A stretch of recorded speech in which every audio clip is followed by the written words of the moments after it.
Kita tidak sekedar memperingati sebuah tanggal dalam kalender nasional.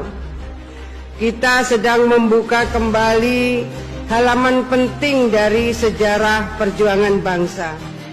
Kita tidak sekedar memperingati sebuah tanggal dalam kalender Indonesia nasional.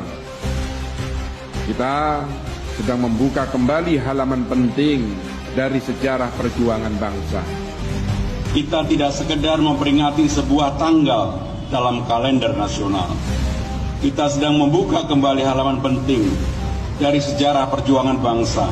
Harga mati bagi kemajuan bangsa, bukan musuh. Pandangan-pandangan buruk terhadap militer adalah pandangan-pandangan orang yang takut anak-anak Indonesia bangkit, yang takut anak-anak Indonesia mencapai kemajuan. Mereka takut bangsa ini menjadi bangsa kokoh dan tegap. Mereka ingin bangsa Indonesia menjadi bangsa pemabuk, yang setiap hari mabuk akan ilmu pengetahuan, yang setiap hari bertengkar di TV, yang setiap hari bertengkar di medsos. Sementara hamparan kekayaan alam diambil sama mereka. Janganlah kita menjadi antek dari bangsa lain, memporak-porandakan diri sendiri dan bangsanya dengan alasan pengetahuan, dengan alasan hak asasi manusia.